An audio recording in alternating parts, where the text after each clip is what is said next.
L'intelligence collective est vraiment le propre de l'humain, cette capacité que nous avons de puiser de l'information dans le cerveau des autres, c'est-à-dire qu'en fait, au départ, ça va être une forme d'empathie, d'altruisme naturel qui me permet de mesurer les intentions de l'autre, de mesurer les émotions de l'autre et de modifier mon comportement à l'aune de ce décryptage. Il y a même aujourd'hui une science qu'on peut qualifier de science d'économie comportementale qui permet de comprendre comment des sujets ensemble peuvent apporter des valeurs ajoutées que n'ont pas les personnes quand elles sont isolées toutes seules. Donc on parle de propriété émergente. Comment feront que 1 plus 1 font 3 dès lors qu'on est dans une pensée partagée? Eh bien, il y a quand même plusieurs principes à respecter pour que cette intelligence puisse s'exprimer. Premièrement, l'équité. Je dois avoir un rapport à l'autre basé sur l'équité et non plus sur un rapport de dominant à dominé. Je dois, en travaillant et en cherchant à échanger avec l'altérité, connaître ses compétences, connaître mes compétences et chercher une complémentarité de compétences. On a aussi ce qu'on appelle le sentiment de réciprocité, savoir que quand on donne, on va être beaucoup plus généreux dès lors qu'il faudra fournir des efforts. Ça, le cerveau social, qui est la base de cette intelligence collective, n'est pas du tout un cerveau comptable. Donc, savoir engager en donnant pour que les personnes eh bien, se sentent redevables en quelque sorte. On a également une autre dimension qui est la prise de décision influencée par l'autre, alors que ce soit la pression sociale, que ce soit la preuve sociale. Ce sont des pressions que nous ressentons du fait que d'autres autour de nous expriment des souhaits, expriment des désirs. Parce que les neurosciences le démontrent aujourd'hui, le désir est contagieux. Le désir peut être communiqué, peut être transmis. Le désir est même mimétique. On montre par des expériences où l'on peut quantifier ce degré de transfert d'un désir d'un cerveau à l'autre, combien dès lors que j'ai confiance en la personne qui me montre qu'en déclenchant telle et telle action, finalement, non seulement il n'y a pas d'échec, mais surtout on est dans un gain partagé finalement, combien je vais moi-même être invité par ce mimétisme, cette résonance comportementale. Je vais imiter l'autre comportementalement pour en partager le gain.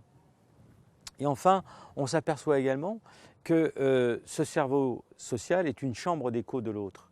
Et donc, pour créer de l'intelligence collective, il va falloir avant tout faire preuve d'écoute de l'autre, pour décrypter les besoins des autres, pour décrypter leur tempérament, leurs intentions et m'adapter pour que ensemble nous soyons plus forts que tout seuls.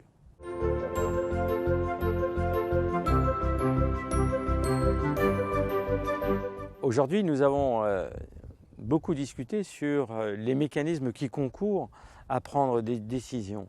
Et pour faire simple, je dirais qu'il y a deux mécanismes. Il y a un mécanisme où le cerveau se met en automatisme parce qu'il a peu de temps pour gérer l'information, parce que mon attention est troublée, parce que je suis face au hasard et que face au hasard, mon cerveau voudra me rassurer et inventer des règles, inventer des lois qui n'existent pas. Mais elles auront la vertu, au moins, de me rassurer, même si la décision est peut-être la plus stupide. C'est le cas de tous les dictons, notamment vis-à-vis de la météo. La météo est encore une activité où l'humain n'a pas contrôle. Et bien, face à ce hasard, notre cerveau invente des lois qui n'existent pas. Quand nous sommes entourés de gens qui pensent comme nous, alors là aussi, nous aurons du mal à prendre les meilleures décisions. Parce que nous allons prendre des décisions qui cherchent à nous conforter dans cette position homogène du groupe qui pense ensemble. Et donc le cerveau est aussi un détecteur normalement de changement. Et donc la meilleure chose à faire dans notre quotidien, je dirais, pour prendre des décisions, eh bien c'est mettre du temps, savoir inhiber ce cerveau automatique qui aurait tendance à dire « moi je sais », finalement s'il réfléchit un peu, si on lui donne du temps, il se rendra compte que sa décision aura complètement changé. Deuxièmement, savoir porter son attention sur les informations les plus pertinentes et ne pas se laisser distraire par tous ces appels incessants autour de nous. Troisièmement, savoir s'entourer de gens qui vont avoir cette capacité à penser différemment de nous, et ensemble, on aura certainement un accès à des décisions qui seront certainement beaucoup plus judicieuses et beaucoup plus efficaces.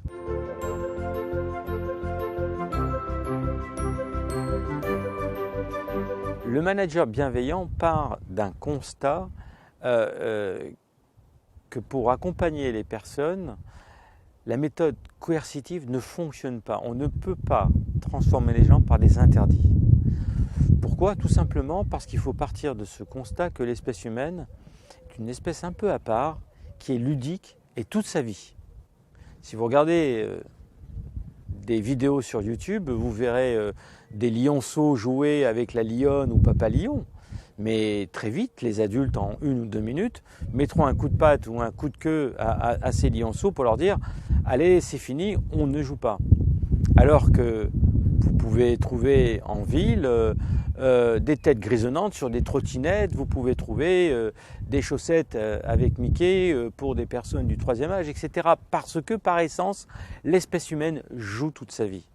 Et donc, il faut utiliser cette dimension ludique, et le manager bienveillant est celui qui va prendre en compte cette nécessité du jeu et du plaisir dans nos actions, plutôt que par la contrainte. Mais enfin, le manager bienveillant est celui qui saura que tout plaisir va satisfaire le sujet, qu'à condition que ce plaisir ait été défini par un projet, par un objectif. Dit autrement, le désir s'inscrit dans le temps et doit précéder le plaisir qui est extrêmement fugace. Et donc le manager bienveillant, c'est celui qui va prendre en compte ces 2 dimensions de besoin de projeter le sujet dans un futur souhaitable qu'on peut définir ensemble, et dans sa réalisation de ce futur, on va y trouver du plaisir. De façon à ne pas mentir notre désir qui était la promesse de ce plaisir. Lorsque je vais le vivre, ce plaisir doit être à la hauteur de ce désir.